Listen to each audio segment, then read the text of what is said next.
Welcome, ladies and gentlemen, to Tavern Talk, a live talk show based on the epic fantasy series Wheel of Time by Robert Jordan. My name is Ryan, and joining me as always is Beth and Jensen, my lovely co-hosts. We will not be graced with Brother Dan nor Tom, but we will have them back next week. Today we have a special show. We are going to be talking on the nature of souls. That's right, we're getting philosophical, we're getting deep, and we have a special guest who's going to join us. Let's bring him in right away because this was his original idea.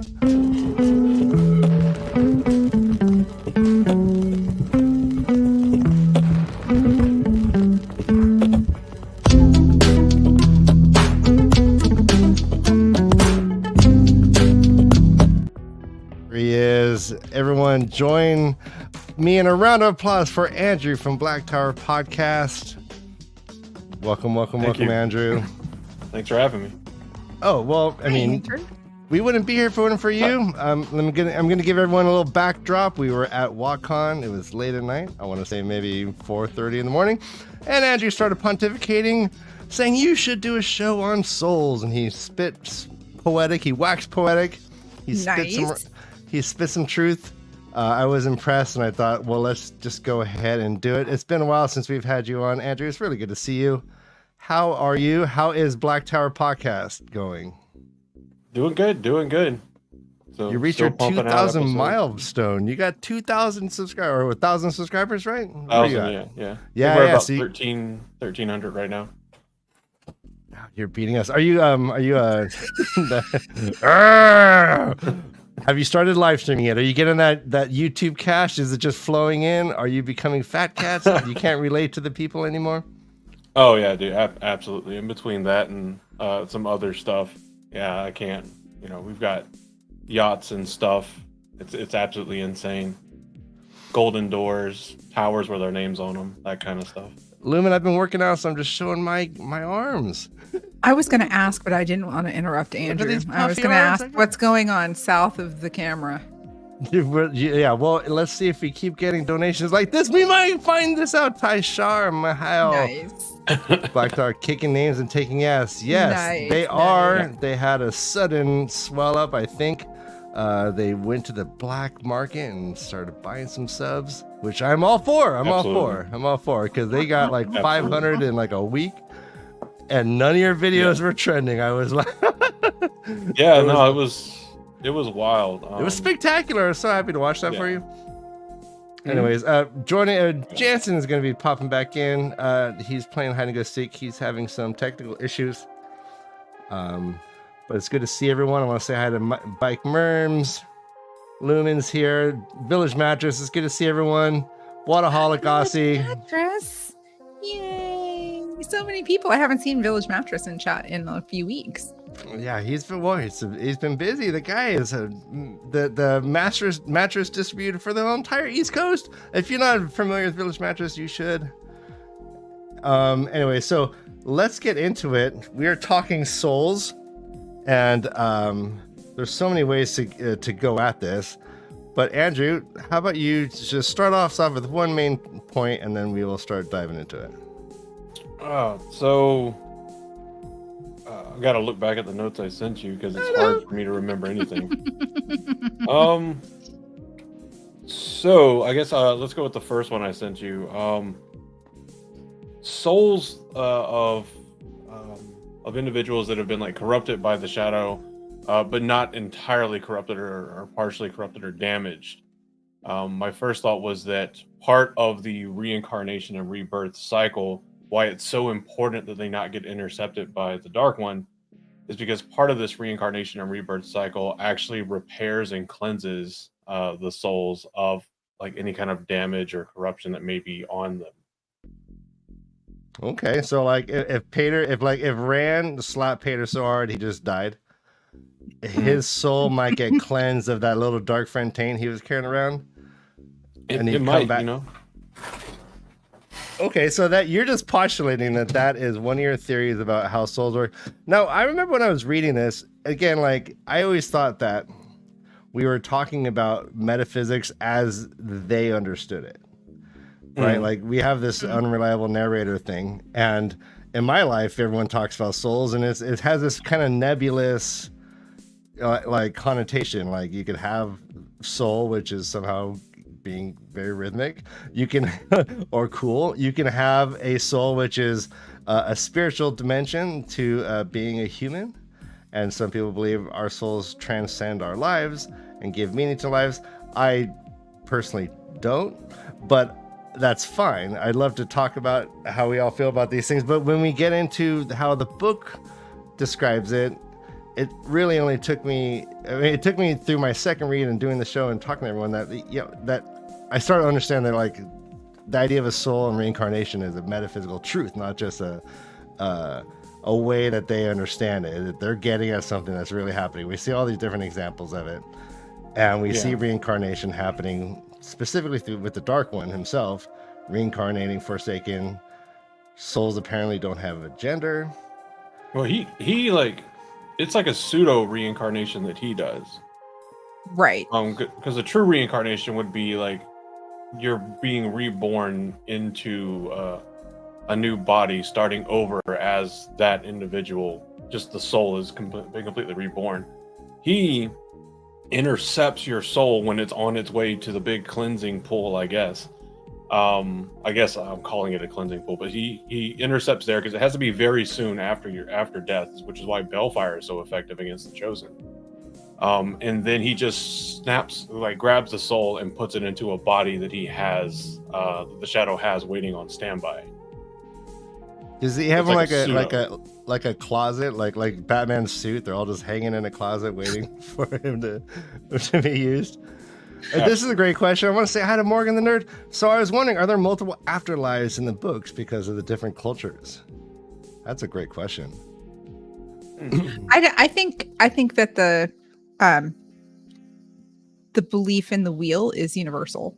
I don't necessarily think there's going to be an afterlife, so to speak. I mean, there might be, but that's never really discussed that I can remember. I mean, that's interesting to think about. But I think the belief of, living your life and being reborn in another age is kind of universally driven, no matter where you're from. I guess we could talk about, I mean, not to get too into the weeds, but we do have Tel'aran'rhiod, and we do have societies that are more understanding of it and explore it. So we have wise ones in the Aiya Waste who are very adept at like almost living in Tel'aran'rhiod. So they must have an understanding about souls that we don't, because how the Heroes of the Horn hang out in Tel'aran'rhiod. Correct? Do you think the wise... And and then it ties together with the wolves, which is just makes things that much more confusing. But yeah, I have to wonder though if the wise ones really know about the Heroes of the Horn residing in Tel'aran'rhiod, because Birgitte, when she approaches Nynaeve in a lane, she's like, talking to you is forbidden, and Gaidal Cain is really angry at Birgitte for having conversations with them. So I have to wonder, how much do the wise ones really know about the Heroes of the Horn residing in Tel'aran'rhiod? Do they know about the wolves? I think so, probably. I would think that they've seen them. Maybe they don't know the extent of it, but I would agree with that, because I mean, just like in the waking world, wolves do everything they can to avoid humans because they're smart, so they avoid us. I would imagine that kind of carries over, especially in a world where now like they can literally fly and do whatever they want. So so to get back to this question, so I imagine that it's not that the different cultures have different afterlives. They might have different understandings of afterlives, which we don't know as readers just yet. But there are somehow different souls or different... Like, how would we even like start to talk about this? Because like the dark, like a Trolloc soul, right? A Trolloc can only be reincarnated as a Trolloc, correct? It's not a soul that's just in the never-ending pool of souls that are being reincarnated in the cycle of life. They have to come back as Dark Friends. Which, Andrew, you have a weird point about that? Oh, right? Yeah. So they kind of fall under the rules of constructs. They're not the only Trolloc souls aren't the only souls, and Shadowspawn souls aren't the only souls that can't be reincarnated as like normal people. The souls of the, or rather, not the only ones with weird rules, because the souls of the Nim, like once a Nim like Somesta dies, they're not just reincarnated as a Nim because they're a completely artificial construct as far as like the body they inhabit. But if Shadow Spawn can only ever be reborn as Shadow Spawn, and you can continuously grab souls from people and corrupt them and turn them into Shadow Spawn, then that would mean that the Shadow has an ever-growing pool of souls to use to build its army from, which then would give the creator purpose in actually making souls as the creator, because he would have to replenish the number of souls that are just out there. Or eventually there would just be no regular souls and all Trolloc souls or whatever. So do you think there's like a one-to-one relationship between the humans that they're sacrificing and the creation? So it's like one soul down, one soul added? We got Jensen back. Welcome back. Welcome. Thank you. Yeah. All right. Yeah, we missed you, but we're just diving in. Jump in when you can, buddy. No problem. Let's go. So this, Yeah, I have a question to go along with this. Padan Fane, he's my favorite dark friend, if you guys didn't know that. He did a whole Black Tower podcast episode about Padan Fane. That's great. He feeds on the souls of Trollocs. And yes, he also says that, if I remember something about, they're not as satisfying or nurturing, nutritious or something like that as human souls. Oh, that's exactly. Yes, he said that it can. He said that anything can be satisfying and nutritive. Jensen, you're breaking up really badly. Okay, Jensen, we're losing you, buddy.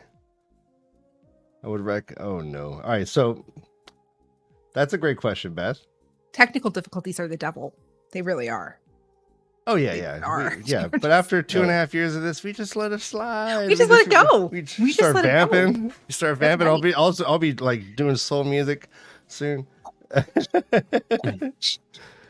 the extent of beatboxing.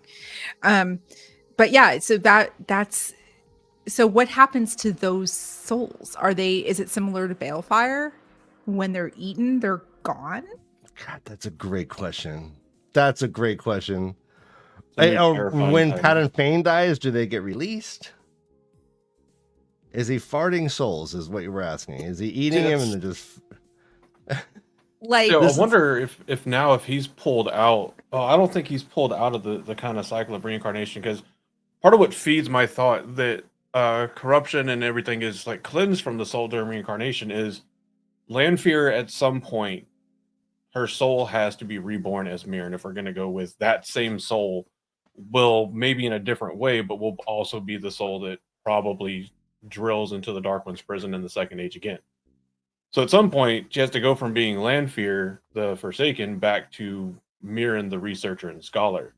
So is there a point where Padan Fane goes full circle or gets cleansed of all of his corruption? Or is it now a different case because it's him mixed with Mashadar?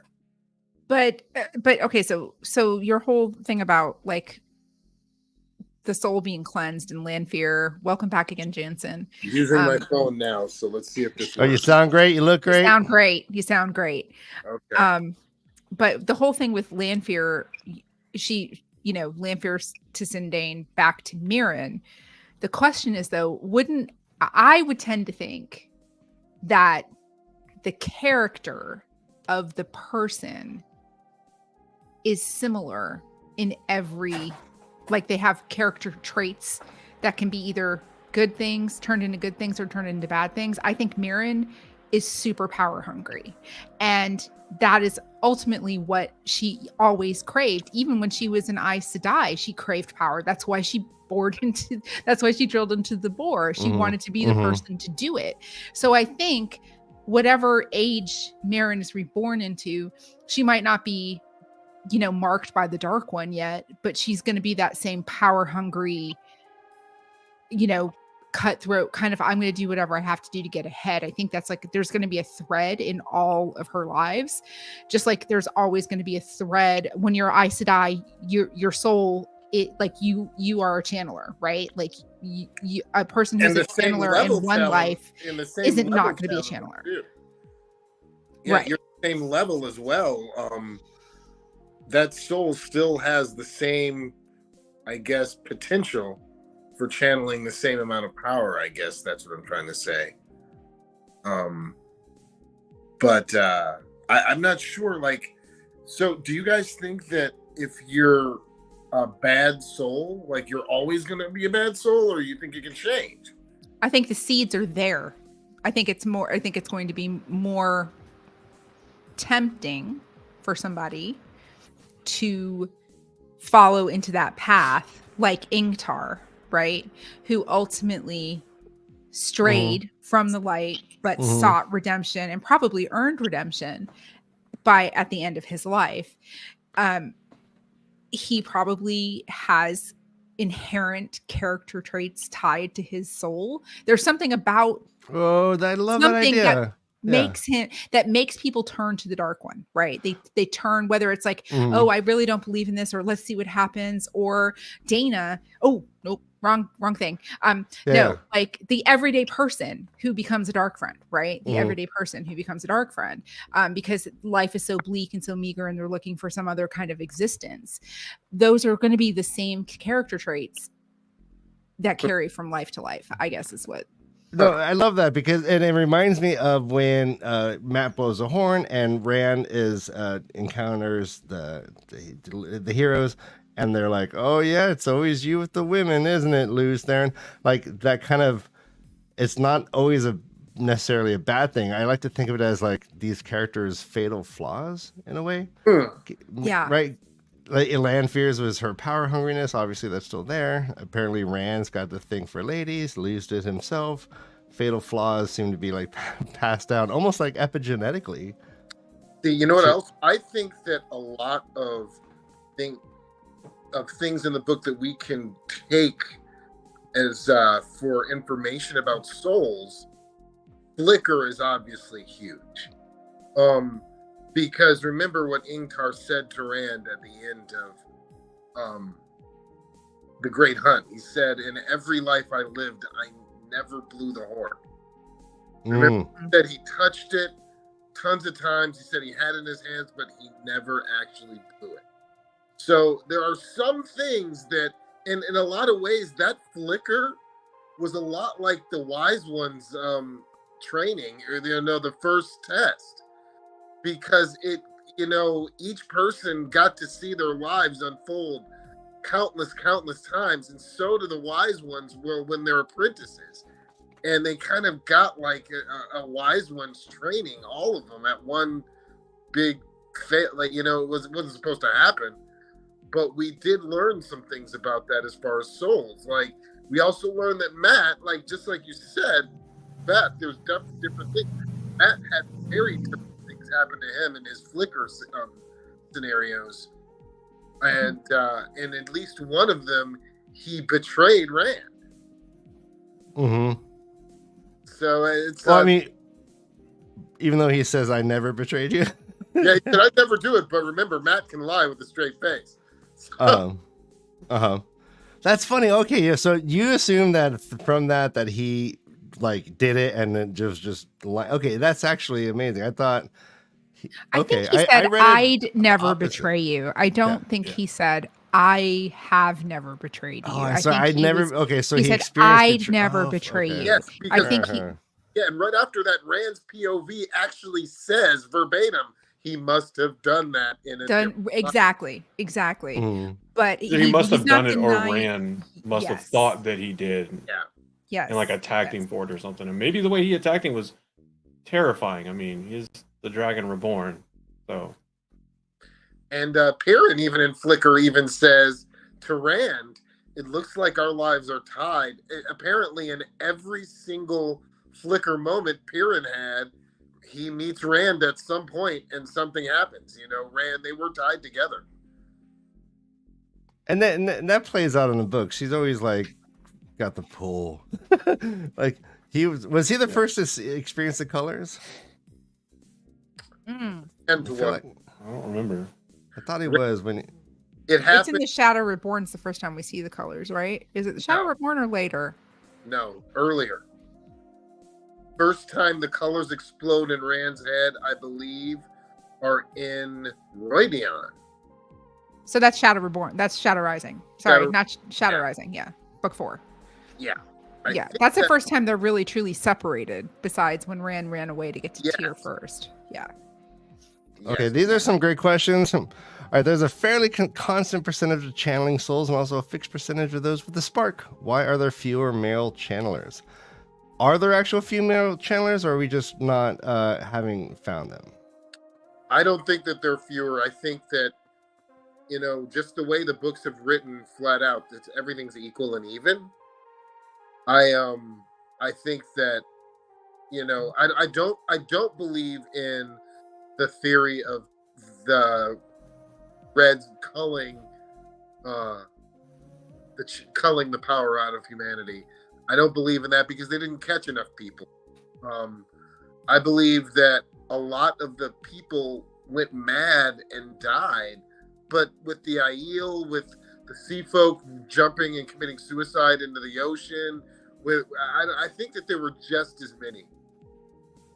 So what if it's less of a fixed percentage of those that are just born able to channel and those with the spark, and more of just there's a fixed number of souls that can channel, and whether they just can from the start or they have the spark fluctuates in before. So that would give rise, like if channeling as a male has been absolutely persecuted because of the inherent danger of the taint, it might be that in a almost preservation measure that the pattern has of those souls reborn in a way to where they have the spark rather than just innately channeling, because then they can't go crazy and balefire everything and then potentially destroy creation. Yeah, I actually like that theory. I think that's a really better plausible theory, like that very fewer men are born with the spark. Because how many men did we see born with the spark in the books? We know that Krishna was one. How many men? Mazrim Time, Logain, Narishma, Yep. Rand. Yeah. Well, Where they can all Amalasan? channel, but the spark is Son, yeah, you the have spark to- is somewhat different, because the spark is just that you can learn yeah. to channel, not that you will channel. Rand will channel. No, but I thought Oh. if you were born with the spark, you were going to channel regardless. Yes. I thought that's Is what that that just was. innately? Oh, okay, I thought it's like every time it was referred to as like you're born with the spark, was it you could learn to channel, but that you weren't necessarily going to channel. Now, there's actually a quote. Okay. There's a quote from Viren to Brilliant. to Piran. Actually, when Piran goes back home and she says, "We found this many girls, 3 with the spark." Mm-hmm. So we have And Bode was one of them. Yeah, Bodwin was one of them, and another one, and they also left 2 with the spark to get picked up in a couple of years because they were too young. All right, Gnome and Garden always with the quotes. And both had been born with a spark, which was uncommon. They would have begun channeling the power eventually, whether or not they had tried to learn how. So I had it reversed. So the spark is you will channel regardless, whether you try to learn or not. Got you. Without that, my with the first souls- spark was around 14. Just because with the souls too, like when it comes to like channeling, we know there's a genetic component. So the body you're reborn into needs to be able to channel. And there's a soul component too. So maybe those that are born with the spark, the soul remembers how to channel and just will. But those that have to be taught, the soul has forgotten that it can channel or how to channel. So And that's the teaching. that being said, mentioning Erengar, so the female body is, and I assume the male body, they are able to channel the other source, the other half of the power because we can see them. We've seen it. We saw it happen at least once. Mm-hmm. So that body, the body must be able to. I guess there's no differentiation between gender as far as the body being able to channel. Yeah, it seems like the distinction between if you use Sidene or Sidair lies almost entirely, if not completely entirely, in the soul. Yeah. And it's really just whichever way your soul feels. Okay. Or is directed, I guess. All right, I think this is a question for you, Andrew. Do we know how many of the boys were at the Black Tower? I don't know. The boys, Which boy? The Three The River main boys. one? Only one. Wait, what was that, Jensen? Well, I mean, only one of them ever visited the Black Tower. Perrin did visit it in the dream, Yeah. but I'm not sure if he was there in the flesh, unless it was. No. He was there in the dream in the flesh, but he never Yeah. mixed in the regular world, in the real world. All right, we got a real fan of Arengar. Nice, Black Hearts. I like Yeah, it. no, Rand is the only one of the three that physically goes to the farm or the Black Tower, Yeah. even if it's only Matt would have twice. never gone in a million years, no matter what. You would have had to drag him. Like, I mean, Matt going to the Black Tower would have been like a Marjorie going to an Ogier Steading. There's no way. There's no way. But yeah, in fact, yeah, not the only main characters that actually went to the farm were Elaine and Rand. The of the big six. Yeah, those are the only ones. Because Elaine went with Brigitte to check on the place. That was it. I don't remember. And let me think. So what? I really like this angle, Jansen. You like this angle? You're just looking up, thoughtfully in the distance. Well, I'm thinking about that. Something just arose to me. So, Yeah. the Golem. Mm-hmm. Does the Golem have a soul? He's a construct. But what did they use to make that construct? Mm-hmm. He's like an autonomon. You think he's because here's the reason why I forgot about this, and I wanted to ask you guys this about souls. So there is a POV from the Golem, Yep. and it remembers being free. That's creepy. It remembers the concept of not having a master.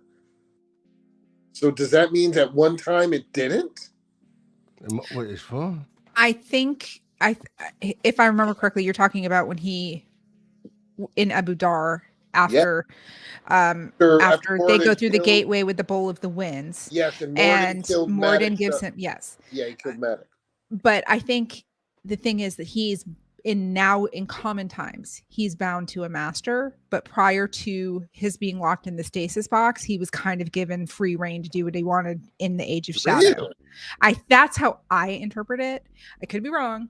Oh. But I think he's chained to a master now, as opposed to before when he was created, he really was able to do whatever the heck he wanted. And again, it's been a hot minute. Like Frankenstein's monster. Yeah. Yeah, I mean, I actually think the Golem's POV was one of the more interesting to me because you get it even says his POV, he remembers a world of complete chaos and war, and then this. He was in the stasis box right when Armageddon basically was just happening or craziness was going. And it would have had to have been one of the Forsaken that put him in that box, right? So do the Trollocs have souls? Yep. Yeah, they do. Okay. So remember here's another souls question. because I'm just trying to tie up some loose ends that are screwing with my head. Remember when right before Fail and her party were sent with the Horn of Alir into the Blight? Mm-hmm. Now, do you remember the crystals that came out of the ground? Yep. They had people inside of them. Were those souls as well? God, they did, people. Okay. Hey, Dana Lou. Were those? I mean, people's I think souls? there's lots of times that is parallels to that, like when Rand goes into the Dream Shard with Moradin and he looks in the lake and he sees the people in the lake. I think that's probably like some sort of like purgatory, maybe. Totally, but remember that was also a construct of Moradin's mind. He could do it whatever he wanted with it. Remember? Yeah. And through Mo Gideon's POV, she said that Moradin created those things in there. I agree with Willow. I always suspected that the crazy... Golem were Agonor's attempts to refine and make Myrddraal even better. See, I kind of agree with that, but I also agree. I think that all of the souls that were Trollocs and the ones that were in those crystals, and even possibly the ones that were in the Dream Shard, I think those were Dark Friends that were getting punished. Okay. Possibly. I mean, when you think about what happened with Howl Goad in the Eye of the World, right? Yes. The dream. That's also why I think Moran's mom might have also been a Dark Friend. I don't think she's a Dark Friend. Had access to that soul. I'm not talking about Rand's real mom. I'm talking about Karri. I understand that. No, I think he's the Lord of the Grave. He has access to any soul. Okay. Dead. Well, first off, Jensen, I love that theory that Karri is a Dark Friend. I've postulated that Tam murdered Karri to protect Rand, but that's another. We'll find that out in the Outrigger novels that will never be written. But I have a question though. Like, why does the Dark One have this ability to manipulate souls in the first place? Like, just let's get even like crazier. Why? Like, in the moment of creation, why was this possible? He exists in the same space as the creator. They're the only two entities that perpetually exist outside of space-time. True. See, I'm going to go rogue on this and say I don't think that the Dark One has control over all souls, dead souls. Because if he did, why wouldn't he just resurrect Rand's soul over and over again until he turned him? No, but it's when the veil is weakening. He doesn't everything is weakening. His seals are weakening. He has greater strength to leave his prison. He's the Lord of the Grave. And he can reach through the barrier in the Third Age when the books are happening and in other times. That's why Ishamael is able to come back every 1,000 years for 20 years or so to wreak havoc on the world, and then he goes back into the board. He's sealed back in again. There's weakening of the seals, and so that's when he's able to exercise that power. It's not constant. It's not all the time. There is, but it has to be near the point of death for him to like intercept the soul. Like if you're talking about like reaching out and grabbing a soul to hold it or reincarnate it, it has to be near the moment of death of the body. That's why like he can't reincarnate any of the Forsaken that are destroyed with Balefire. Because Balefire moves the point of death too far back for him to be able to reach out and grab. So he's got to think if you know IT, think a man in the middle attack. The soul is leaving one computer, going to another, and the Dark One is able, when he can touch the pattern and can interfere, he's able to reach in and grab traffic or grab that soul out before it reaches, its destination where it's going to await rebirth or whatever. See, I'm under the impression, because I have a lot of evidence that suggests this. I think that in order for the Dark One to obtain your soul, no matter what, I think at some point you have to give it to him. Agree. Agree. I love 100%. How you say that, and then now there's the Patreon. Yeah. Speaking of which, give over to the dark. This is the way. I mean, when you think about it, I mean, this goes into the whole greater thing of like free will, right? And the part of the issue that we see with Rand, Mat, and Perrin, all three of them, is that they are TAVERN. They literally have no free will. They can wiggle within certain confines, but the pattern is using them for a purpose. So their free will has been taken away. Except for why? to save the world. No. Remember, to bring balance to the pattern the one thing that hasn't changed. It's like, because they don't have. You're right. They don't have free will. But remember what Tam says. You can choose why you fight for something. Well, yes, but the pattern is going to do with them what it's going to do with them. Absolutely. Until it's done with them, and then they're going to be able to make their decisions to how to live their lives. But while they are TAVERN, they don't have much of a choice. Totally. They could choose to order salad instead of soup, or key lime pie instead of apple cobbler, but they're still going to have to finish that meal, right? Totally. Now, that being said, we all agree that you have to give your soul to the Dark One for him to be in control of it. Now, that being said, so how did he bring Karri into that dream? And if so, if it was a fake, how come no one else was fake? My answer There why no were one else was fakes. fake because it was a book one idea that he dropped. There were fakes. There were fakes. There were said that's why he almost killed Egwene when she dreamed him. Yes, because he was. There were fakes. So there were fakes. There were several fakes. Okay, you're right. And Rand even says that they were fakes. Correct. You're right. Okay, that answers my question. Okay. And he said, "Is that when he's like on the road killing dogs? He's like, oh, who else are you gonna throw at me?" Okay. Yeah, because he's like, first it was this person offered me love, offered me this, and then he chased Egwene away. That's right. Yep. Mm-hmm. And that was the same time when he went and the woman and her guards came to share his fire, and then he used his flame sword and he like beheaded her and killed everybody, and he lined. It was one of the first signs of like Rand's sheer madness when he used the one power to make them all bow to him when he was already dead, when they were already dead. That's right. That was, yeah. And he noticed that there was the 11th gray man there too. Right. That's right. So that's right. All right. All right. So many questions. I'm still trying to get at like the nature of this. Like I'm trying to get at what is a soul in these books.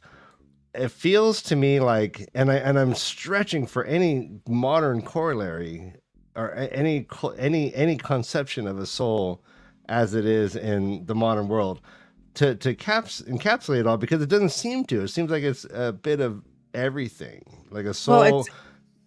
Go on. So I was just going to say, if you listen to the interviews in the audiobooks, the early audiobooks, there's an interview with Robert Jordan, and he talks about where he got the idea and the concept from it. He borrowed a lot from Hinduism and Buddhism. Yeah. Both religions believe in reincarnation. And, he took kind of pillars from several different religions and made this amalgamation of the Wheel of Time. And, so I think that's what's fascinating is like. Yeah, but there's also some sort of, so and so that's one huge aspect of it. I could see that the transmigration of the soul, it's a concept that is happening over and over again.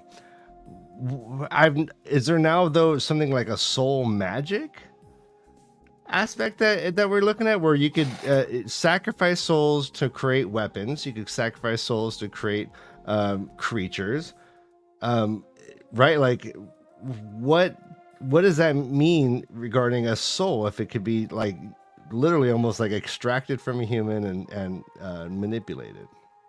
I don't know anything where that I don't know any corollary for that. Well, let's see. There's also the rare souls too, like Slayer, who's a one body with two souls. And right, yeah. And they're both conscious souls inside the same body as well. Is Rand the same? Is Lews Theron's soul in Rand? Oh my god, now I'm breaking my own brain. No, because they're the same soul, and remember, they were always the same person. That was just Rand's madness. He was always Lews Theron and him were always the same person. It was just the madness that did that. And his refusal to accept that he was that reborn soul. So it created a bit of like dissociative identity disorder that was augmented heavily by the madness. That and the fact that you don't remember your past lives. Yeah, exactly. When So you're reborn, you don't remember your past life. And the Yes. fact that he was starting to remember a past life, I think that would be enough to make anybody go a little mad. Exactly. Yeah, I Because would go he had mad. these other lives. You know, I mean, that soul had other lives. It was the madness was him remembering that one life. Right.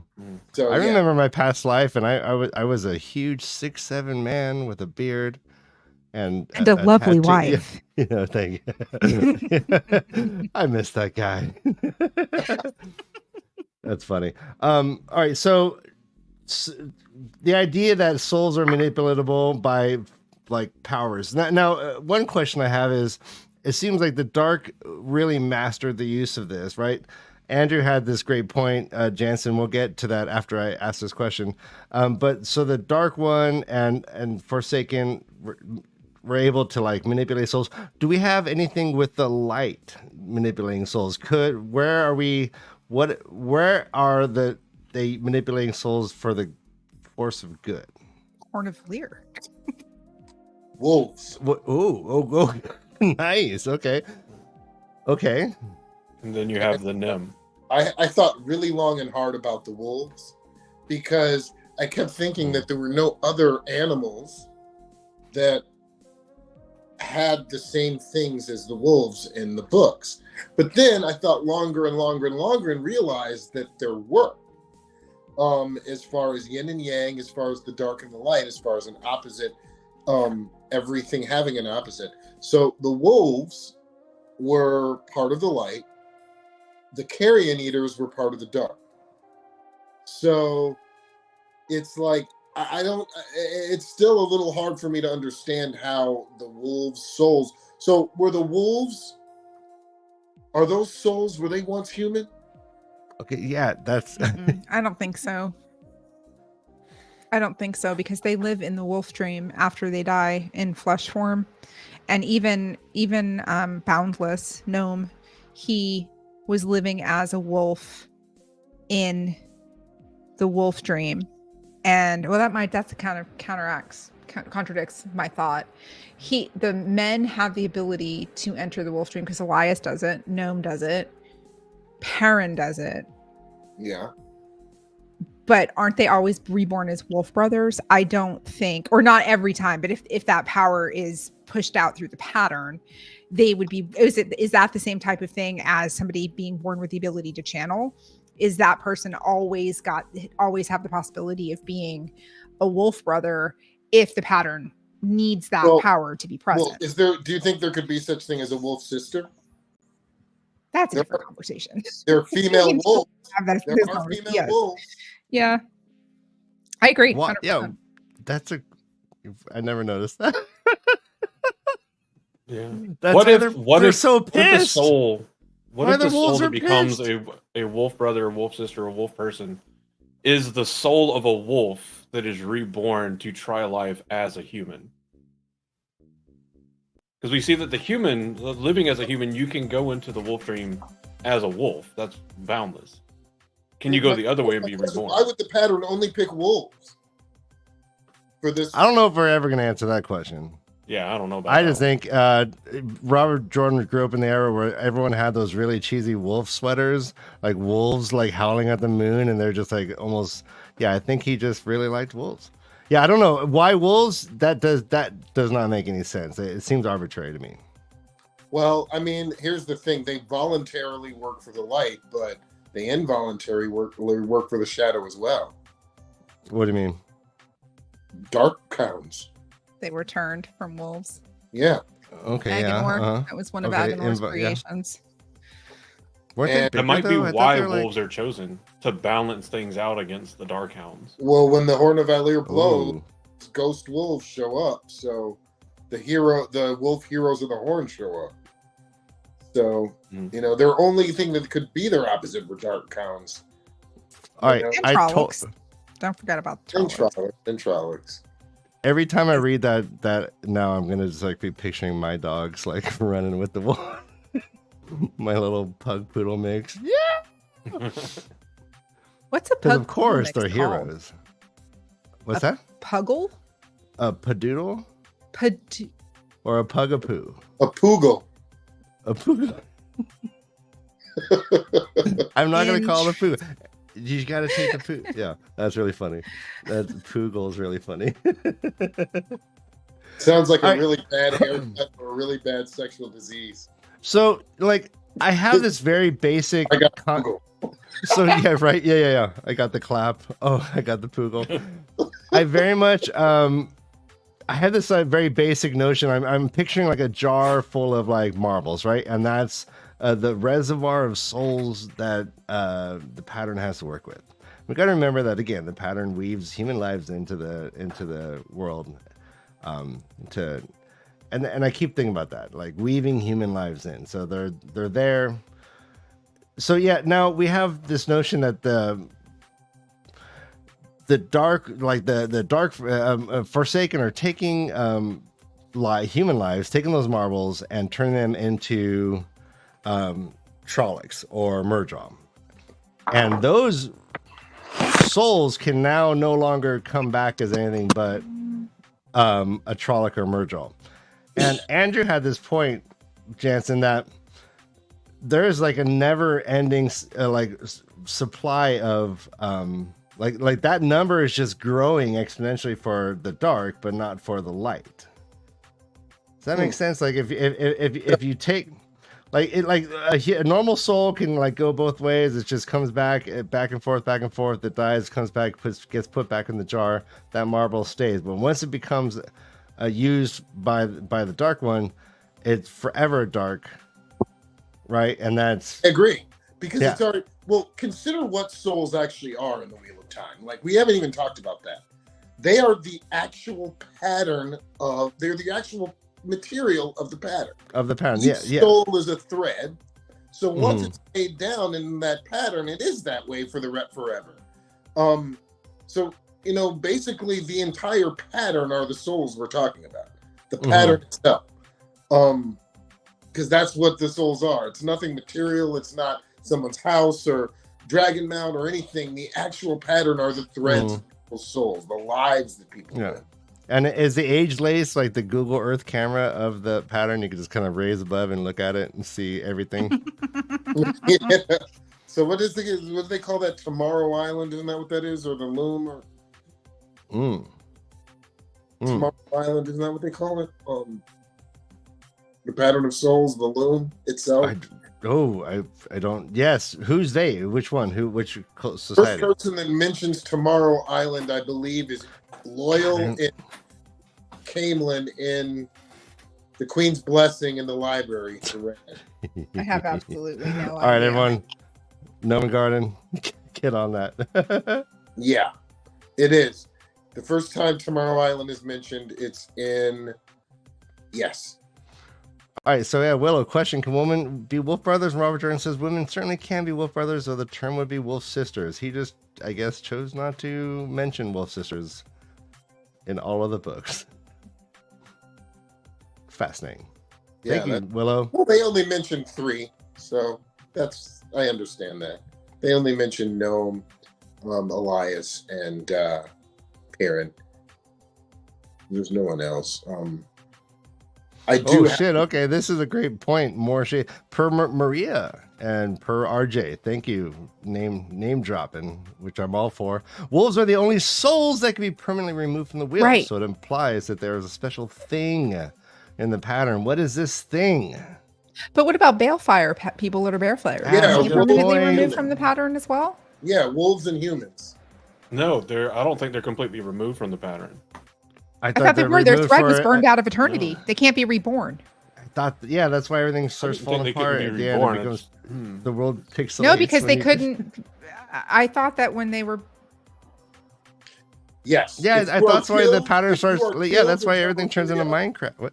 Sorry, Jensen, go on. Killed in Tel'aran'rhiod or killed by Belfire, you are wiped from the pattern. Okay. So. But you have to be killed in Tel'aran'rhiod, being in Tel'aran'rhiod in the flesh, to be wiped from the pattern. If you're just killed in the dream, you die, but you'll still be reborn. But if you're in the flesh and you die. So that's interesting. that Balefire means doesn't destroy the soul, just prevents the Dark One from getting them. Okay, the way so I read it, the power you put into Balefire determines how far back you burn their Yes. thread. That's not. I just thought it pushes their death further back. When Rand blew up Natron's barrow in Miss POV, she says it right there. All those souls taken out of the pattern forever. She says it in her POV. Men's POV. Guaranteed. I know this for a fact. Yeah, yes. That was my understanding too. It's an unreliable narrator. Which could be also. Well, that's why Balefire. No, that's why Balefire was banned, because it weakened the pattern. That's why they talked about entire cities being destroyed by Balefire in the War of Shadow, and both sides mutually decided that they were no longer going to use Balefire because of the impact that it had on the pattern. And the pattern is made up of people. If you have a woven tapestry and you take a section of thread and pull it out to a certain point and cut it off, that section it was going through helping hold together becomes weak. And if you do that enough, that section will unravel. The originating point, or the remainder of the thread that you didn't pull out, is still there, lending strength to that part of the pattern, but everything after that does grow weaker. So Balefire does not destroy the soul. I don't know why I always assumed it did. I did. I thought so too. Now check this out. So and Lumen says, per RJ, if someone is Balefire, the Dark One can't reincarnate them, but they can be spun back onto the wheel as normal. Balefire is not the eternal death of the soul. I love when I stand corrected. I love it. I love it. Well, it's fun, right? Because like you feel like you just gain like new knowledge, and you're like, "Oh, this is so cool!" I mean, I'm so excited. I didn't know it. I just I gotta go back. I was like, that would suck.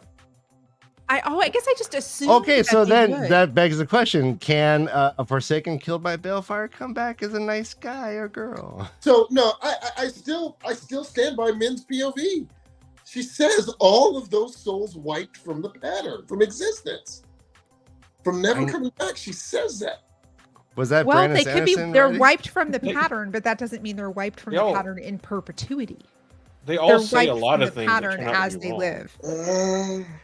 We have an unreliable narrator now. I think I could see Min believing that from what she's read about Balefire, and I think if you're looking at something like Balefire, thinking that the use of it could ultimately destroy all of reality, I think is probably a good stance to have. You know, it's kind of like, I don't know, like a stance to have on, I don't know, the use of nuclear weapons. It's probably not a great idea. It'll destroy everything. We probably just, shouldn't use it. It's better if you forget even how. If Robert Jordan said it, I believe it. It's because there's a lot of things that people say in the books that are true that they believe. Yeah. So, like the Horn of Alir, like being able to call. Being able to be on the side of the Dark Friends, that wasn't true, even though that everyone believed it through just about the entire book. I mean, every book until the end. So that the Dark Friends could, or that they couldn't use it. Well, everyone believed that the Dark Friends could fight for this. That the heroes of the Horn could fight for the Shadow. Everyone believed that through the entire books until who was it? Willem. I forgot which hero told Matt that wasn't true. One of them. I thought it was that while they technically could, because they all fight off of their own free will, none of them do. Yeah. I imagine that in the world of dreams, you just have all the heroes of the Horn that are just chilling out, and whenever a soul starts acting crazy or starts going out, and they're like, maybe the Shadow isn't wrong, they boot them out of the club, and they're just like, nope, you're done. That could be true, but remember what they also said: being when the pattern chooses you for a hero, you're a hero forever. Which, sounds kind of not nice, right? I mean, if you get chosen, you can't say nope, sorry. Well, that goes back to what Matt said. He said he wouldn't even be a slave to the pattern. He doesn't want to. Yeah. He's like. And I think his actual words were he didn't want to have to come to anyone's beck and call anytime anyone used that bloody instrument. I think that's exactly what he said. That's awesome. And then, But- yeah. All right, so the newest. So I actually believe that Piran, even if Matt isn't, I actually think he is. I think that the Heroes of the Horn were making the final joke on Matt, telling him that he wasn't a Hero of the Horn, because everything that Matt did, Piran did, and even Nynaeve especially, all deserve to be Heroes of the Horn, considering what other heroes have done. Nynaeve, she healed Stilling. She helped heal she's the great healer. Matt went through more trials than anyone, Piran himself, if Jane Farstrider could be a Hero of the Horn, then those three definitely had to be, I think, are Heroes of the Horn. And here's the other thing. Were Matt, Piran, Egwene, Nynaeve, were they already Heroes of the Horn? Were their souls That's what I was already going to ready? say. Yeah, if once you're a Hero of the Horn, you can never not be a Hero of the Horn. Then the question technically isn't did they become Heroes of the Horn? You just blew my mind. Were they always Heroes of the Horn? You just blew my mind. That's it. It's like Rand may be a very special exception given the role and nature of his soul. You just answered something huge, Andrew. That's it. Matt already was a Hero of the Horn. Which would, give us some credence to his memories. Exactly. He'd be the one human who has memories of his past lives. And that's why there's so many of them at a time that do so much, because the pattern reached into the pool of the heroes from the Horn and said, things are crazy. We need a bunch of really, really strong, talented souls to go out. So Matt's soul was I don't think that the Heroes of the Horn would have lied to him. They said to him that because he had two titles. He had Horn Sounder and Gambler, and Son of Battles. I don't think. What if there's a moratorium on like a rule battles? What if there's a rule that you can't tell somebody that's already alive if you come back as a hero that their soul is a Hero of the Horn as well? I think that because they have pretty strict rules. They do. Brigida breaks, and that's like seems to be like almost unheard of. We're watching Jan's brains fall out of his ears. This is great. I think Matt's soul is Matic Kumadrin. I think that is the original person of that soul. It was who? Matic Kumadrin. Oh, can we see the Matt? He's the general that wrote Fog and Steel. He is also the memory that Matt has most. And he talks about him all the time in the books. He refers to Matic Kumadrin about knowing everything there is to know about Soulbring. He mentions that he wrote Fog and Steel, and in fact, he talks about it so much that Telmanis looks it up and has the King Roydron make a copy of it for him and give him one as a gift. Okay. Called Fog and Steel, written by Matic Kumadrin, who was a general long time ago. Correct. Everything. I think Matt's soul. I know, but check this out. So Matt has memories of generals who lived at the same time. He has memories of all the people, the generals who went through the stone doorway. And I believe that Matic Kumadrin was the first to do it. Well, but if we're going to talk about Matt started having memories before he went through the stone door. Exactly what. Matt started having exactly this memories. That adds weight to my argument. What if it's both? What if the ones he starts having before the doorway are past life memories?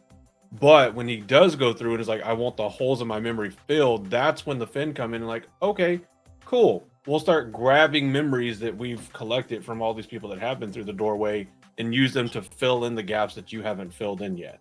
That could be true. And but one thing that they also, so wait a second. So were all of the souls that met what remembers the same soul? No, because some of them were alive at the same time. Yeah, we got to account for that. It was very specific. Yeah.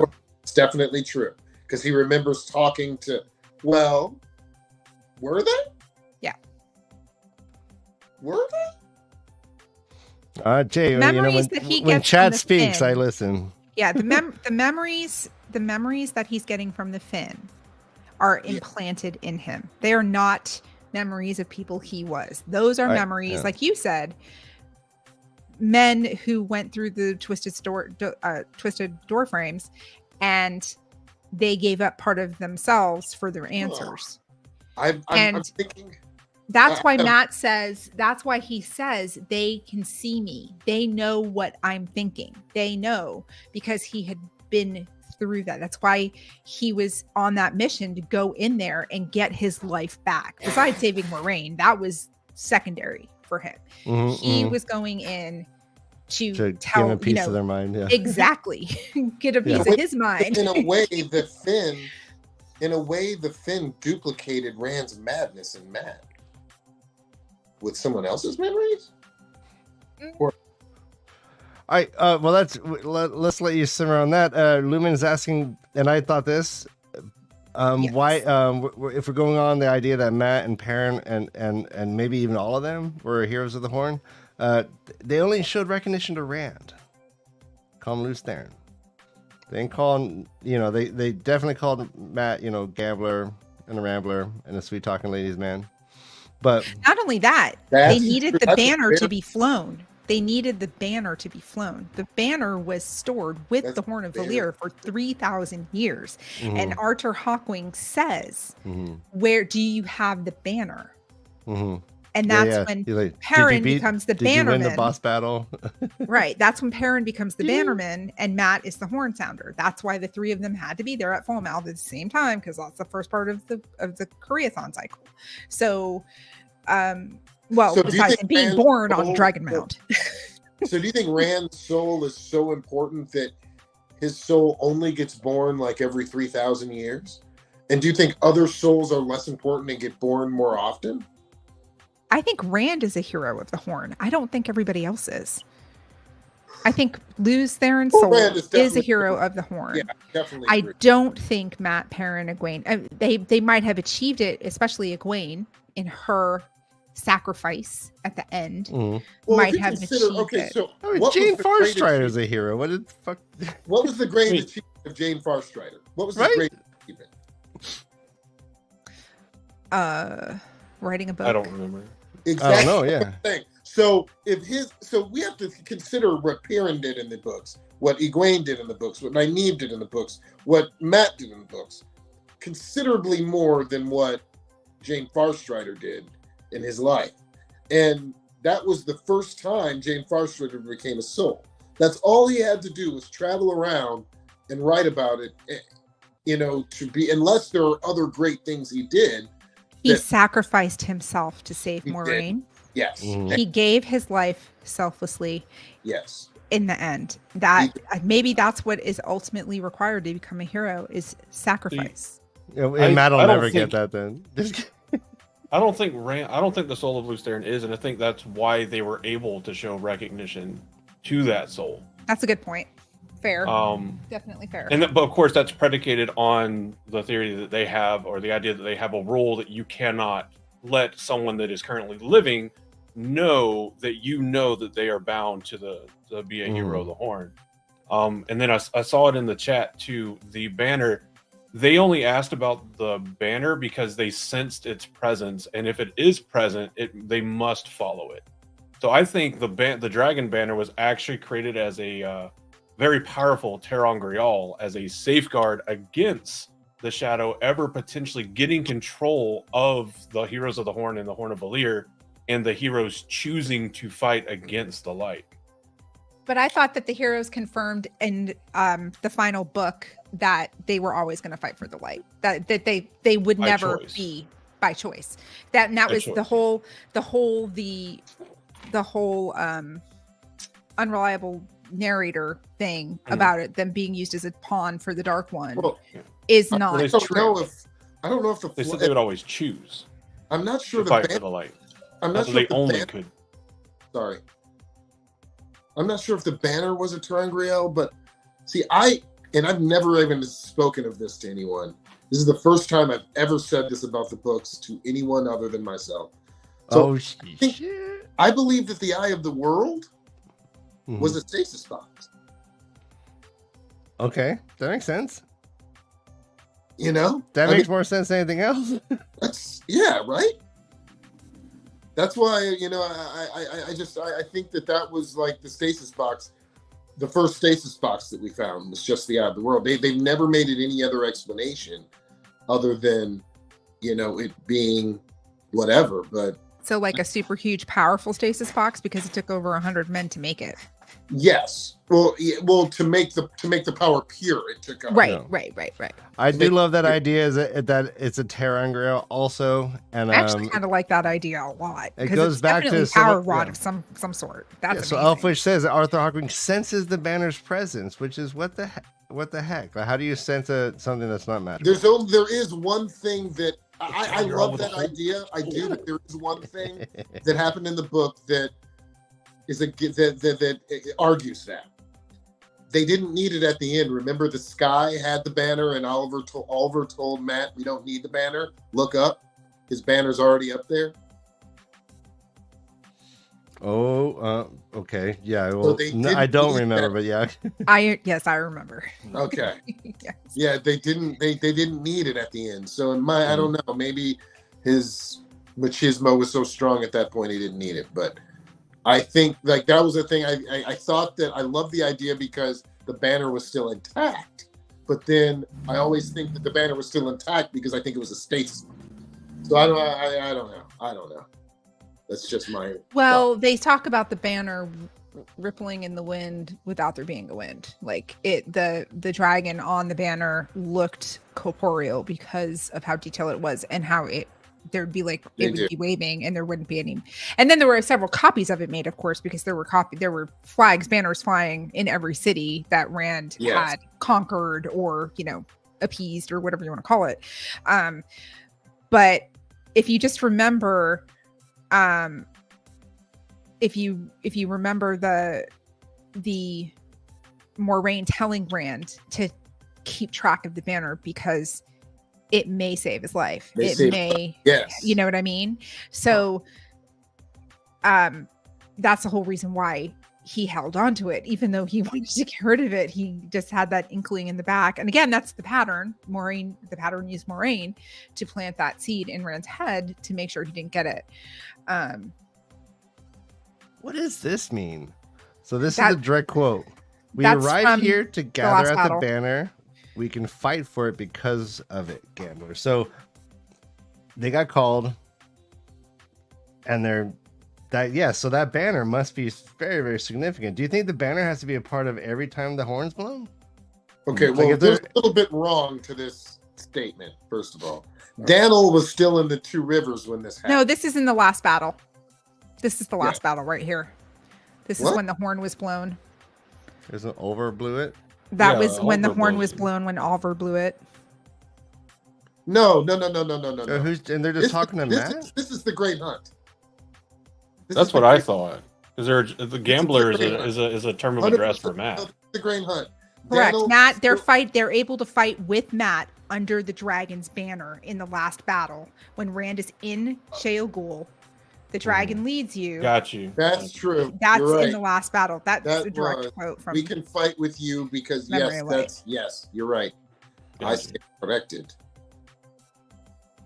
Dude, Noman Garden coming in hard.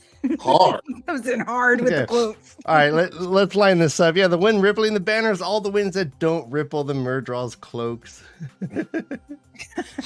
That's because Myrdrill are out of phase.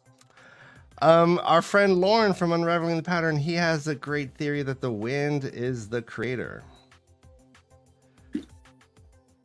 My love is gone, carried away by the wind that shakes the That darn wind always shaking my willows around. I mean, that's like a beautiful song. I don't know the reference. My bad. But yeah, the wind starts every chapter, every book, and then there's always these key moments, like the unfurling of the banner, at the beginning of the wind. Dragon Reborn. A lot. I like the idea that they give a lot of, they put a lot of power in the wind. The wind is talked about a lot for so of the other powers.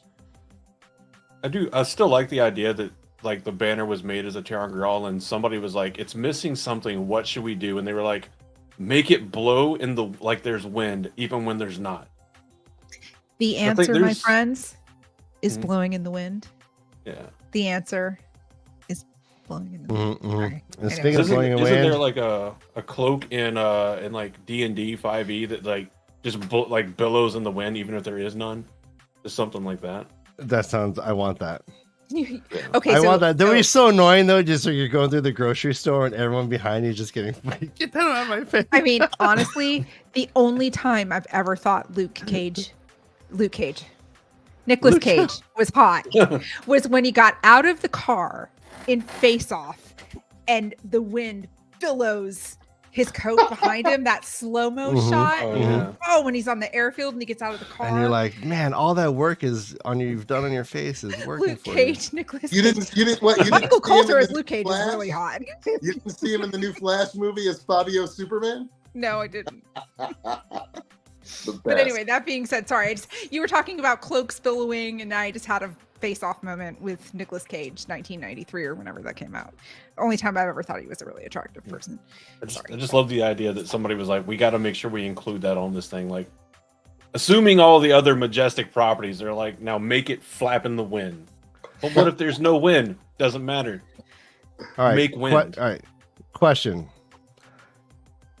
Is every human just any POV in the Two Rivers, any Conger, any Copland, any Senbui, are they just following a line of their own souls? Are they recreating themselves over and over again with, like we mentioned, maybe their fatal flaws, specific characteristics that are just kind of innate to them? Is that what is happening, or is that limited to the main players that need to affect the pattern? I think they have more freedom to make drastically different choices in their lives than especially any TAVERN does, than any like core soul, like the soul of the dragon, the soul of Amarasu, those kind of souls. But that seems so depressing, because that means that like no matter what you do, your soul like might just keep the same significance or insignificance. Robert Jordan actually talks about this a little bit. Okay. Why he chose for it to be circular and not a straight line. He chose circularity because of the way that he wanted the reel crafted.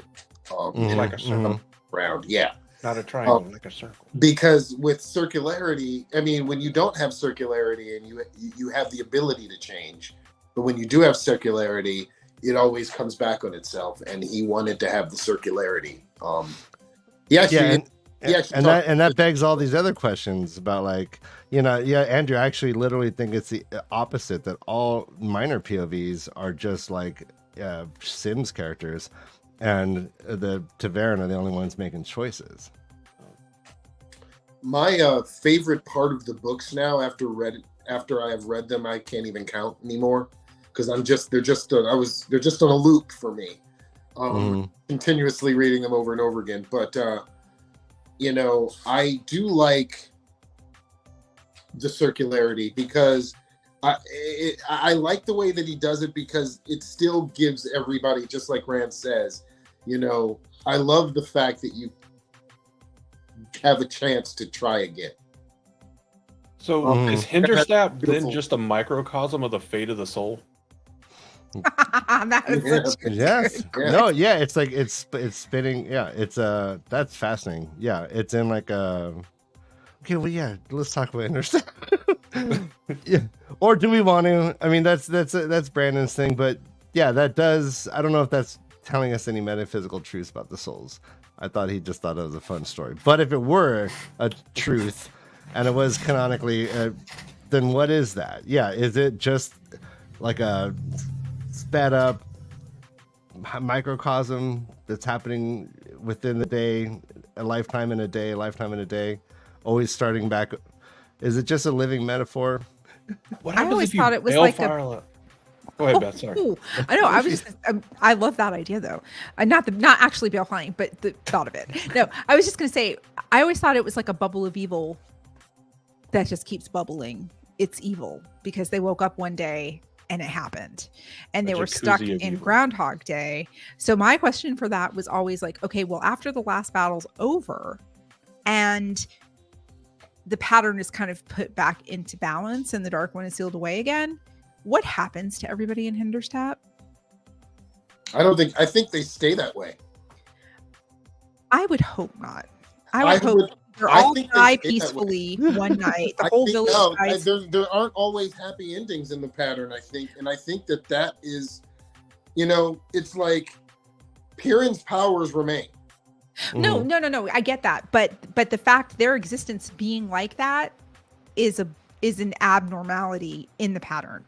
So when the Dark One's put back in his prison, that's going to be glossed back over and things are going to go back to normal. So are those people going to wake up one day and live the rest of their lives as they would if they never got interrupted? Or are they all going to die and be put back into the pattern at a later time? Maybe. I don't know, because there are some irregularities in the pattern and in the world. Steading. Not to that extent. Well, steading, very powerful things. I mean, I actually think, you know, and I can't say this about everybody, but I can say this about myself. The more and more I read these books, the more and more I realize how much TAVERN is involved in these books. And for me, it's almost like the real world that Rand and our heroes are in are just one of the patterns in TAVERN, one of the threats. You know, I think there's billions of stories going along in TAVERN. I think TAVERN is the large spatial blackness that all the lights are going through, and we hear about it when Egwene is traveling through it. I think that it is the driving force of everything. I just think, I mean, when we talk about all the things that happen in the book, in the books, TAVERN has at least a percentage of involvement in everything. That's actually a really, really great point. And now you're talking about it. Yeah, I'm conceiving it like there's the wheel, there's a pattern. That's where the souls go. So, and then like there's this dark matter. And I mean, Varen explains it to Egwene in the Great Hunt when she's given, or Dragon Reborn, when she's given the Tiran Grail, the stone ring. Varen draws a graph for Egwene and talks about, this is our world, these are other worlds, it's the age lace, it's all of those other things. I can't remember exactly what it was called, but it's the bigger thread. It's like the pattern that we see through the POV of our characters, just one layer of it. Thank you. So yeah, that's established. I don't think that TAVERN is where it all exists. I think TAVERN might be a bridge between those different things, because Egwene's outside of TAVERN when she's looking at the souls in the pinpricks of light. She says that she's outside of TAVERN. Totally, but I think her experience in TAVERN was the reason limited. Very end she was able to do what she was able to do. I agree. I think TAVERN, in addition to being the key and the secret to everything, even the Rand's pipe answer, or question rather. So it's the mirror world closest to the world we read the series in, or our world, which would explain why they can, so, for lack of a better phrase, easily access it. But I think it's also where a lot of the other worlds converge, and the reason that you can make whatever happened in TAVERN happen is because if all other realities converge even the slightest in TAVERN, then all you're doing is calling forth a possible reality from a mirror world. You're not actually materializing anything. You're just causing that reality to be the presented one in TAVERN when you're there. And I think mastering that is the secret to how you line a pipe, even though you can't use the one power anymore. That you realize it's just force of will. All right, pronounce this. The web. Tomorrow Island. Yeah. Is that Tomorrow Island? Island? Tomorrow Island. Tomorrow Island. Yeah. Oh, I literally thought you were saying Tomorrow Island. And I was like, Island. I don't That's what I remember thought so Tomorrow too. Island anywhere. Tomorrow Island is the effect. Oh, that- that's great. I seriously thought he was saying Tomorrow Island, and I'm now dying. Yeah. I was like, And why does it keep showing me other books? That's Lord have mercy. Oh, goodness gracious. Oh yeah. Other people thought the same. All right, no, this is good. This is good. I'm really excited. All right, let me take a second while we're laughing to acknowledge chat. Noman Garden, you've mentioned this before when I postulate about the nature of these things. I don't know what you mean. We'll have to sit and talk about this. They're not exclusive. I think they are in contradiction to each other. But I love Oliver's ear when we're talking about predeterminism. Always once an ass, always an ass. Yes. Elfwitch comes in. She says all of life is Groundhog's Day, which means we eventually get it right, and that's a very positive message. Very positive. Love that. We have some comments about Hinterstep. Hinterstep was poorly managed. They should have had him come out during sunset, not during the day. Yes, I agree. No. This is an interesting point. If Hinterstep stayed that way, then wouldn't there be Hinterstep in the first age? Yes, I imagine there must be. Or do Bubbles of Evil reset during the turning of the wheel? I think that it's funny, but I actually think Matt was a stronger TAVERN than Rand. What are you talking? No. If Rand was having people like, hey, if Rand walked into like my town right now, I'd probably end up marrying the 80-year-old neighbor next door. Well, here's the thing, though. You have to look. Remember what Moraine said to everyone in early on. She told everyone that Bubbles of Evil will follow TAVERN, more than anyone else. The biggest things that happened, Bubble of Evil wise, were always to Matt. What? Rand almost died from his own. Hinterstep alone say that. Matt's chaos. He's the embodiment of chaos in the pattern. That's what Matt is. So, I mean, more crazy random stuff happened to Matt than anyone else. But he's a child of Odin and Loki merged. But then, later on, we didn't see till very later that Bubbles of Evil started affecting people other than the TAVERN in the books. One of the times that I know it happened 3 times when neither of them were there were when I forgot the name of the Aes Sedai who was sent by the White Tower to the Black Tower. They were sitting outside waiting for Mazrim to let them in so they could choose their Asherman. Avara. And no, it wasn't Avara. Oh, you're talking about It was not Toveen. It was remember when after they had finished cleansing the Black Tower, Androl waited with 22 Asherman who was willing to be made warders, and all the other ones he had leave. Remember? And what was the name of the Aes Sedai who was there waiting for I don't him? remember. Yeah, I can't remember. That's a rarity.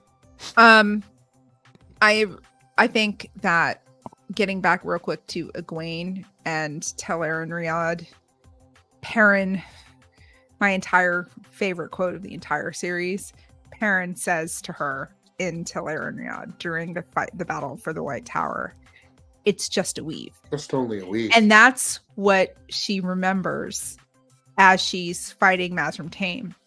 Yep. It's just a weave. Mm-hmm. It's just a weave. She says it multiple times, and then she reflects back on Gawain is going to be reborn, and it's just a weave. And I think that is, I personally think that Egwene and Nynaeve are both TAVERN. It's just not talked about in the books. But I think that Perrin, ultimately, with his experiences in Tel'aran'rhiod, was a kindred spirit to Egwene, and it's just a weave. He learned differently than she did, but he was just as masterful in it as she was, and it's just a weave. That's great. I like that point. All right. I would have before- definitely put a chapter in of Gaul learning how to speak to the wolves and being. I That'd still be sick. Mhm. I think it was deserved because I mean, if you think about it, the best person. I mean, I can think of so many awesome scenes written with the wise ones talking to Gaul about the dream. Really good. Before we wrap up, I want to ask everyone real quick: is the blood of Manethrin? Is that about souls?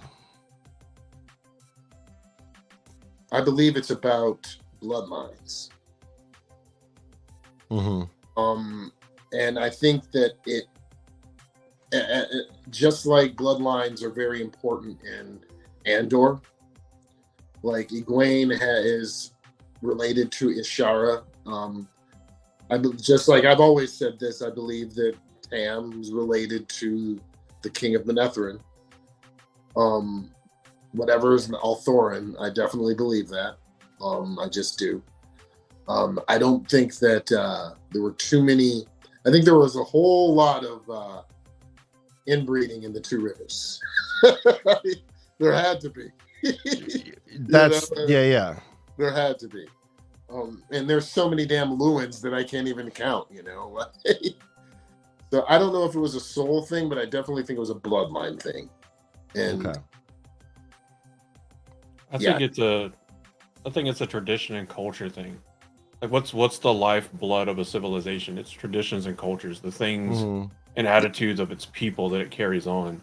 Yep. So I think that when they say like the old blood runs strong, I think it's more so gonna be like this tradition of hardiness, this like stubbornness that we find in the Two Rivers. I think that Manethrin was by and large the same way. They were hardy, stubborn people that were just like, we're going to persevere no matter what. Yeah, and I guess so when Moraine tells the story about them, she didn't like ignite some sort of latent kind of right genetic code. She just was like inspiring them. Did she compel the entire village? No, I think I think she unknowingly paved the way for them to acknowledge that the world was much bigger than the Two Rivers, because in less than 2 years later, they're overridden with refugees coming over the mountains of mist. She left when she left with the Emmonsfield Five.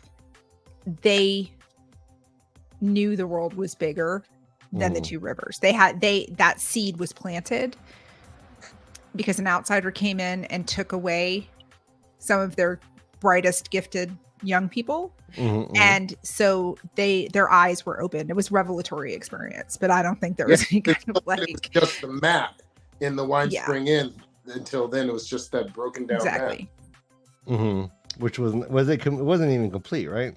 It was old. It wasn't complete. It was dated, and I think that Scratch, the cat, kind of fucked it up a little bit too. Why would we blame the cat? I don't want to end the show. We got to end. I can't end on that. Let's end on your shirt, Jensen. The greatest shirt I've ever seen on stream. That's just so amazing. I really hope. Does anyone actually read Japanese? I hope that actually says what you think it says. It really does. Okay. I wore this in Japan, and I had them tell me exactly. Yes. Okay. Yes. It doesn't say like I'm a silly American. No. It says outcast. Okay. Okay. That's so great.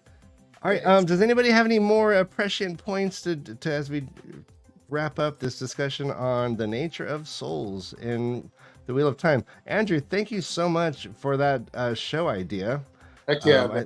I think it proved to be super fruitful. I missed Brother Dan. I missed Tom. I think they would have had some great questions and added some great points. Andrew, before we leave, let's have you talk about your show.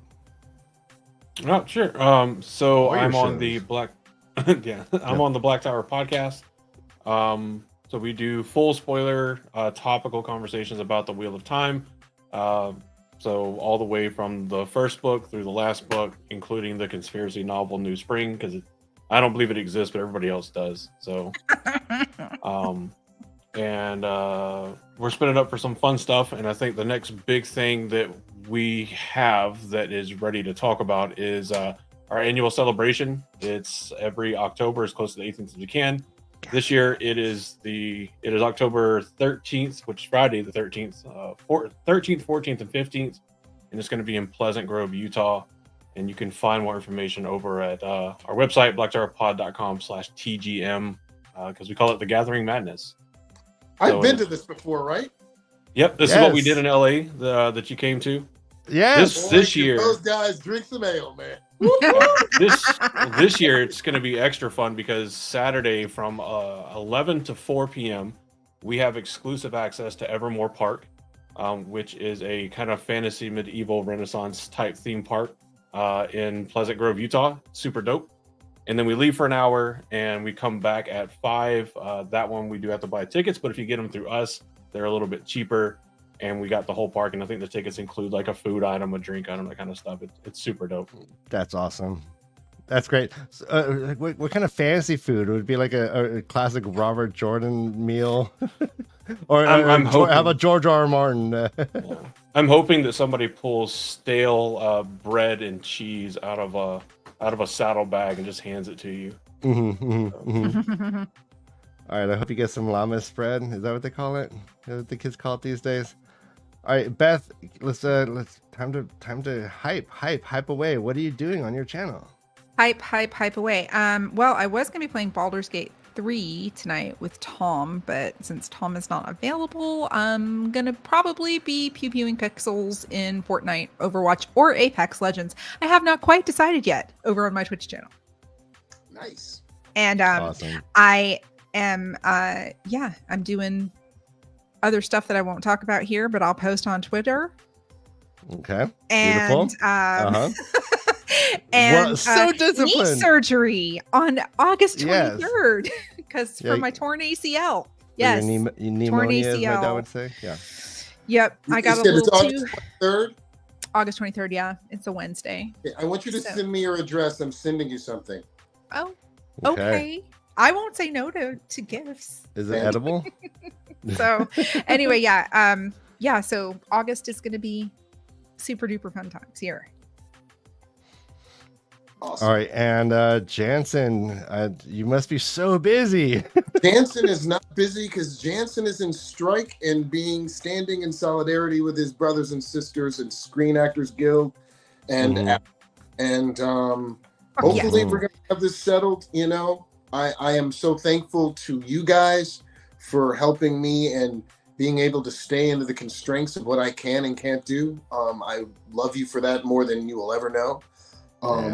This show is medicine for my soul. Talking about soul, and this is what helps mine. So I'm so happy to still be here with you guys.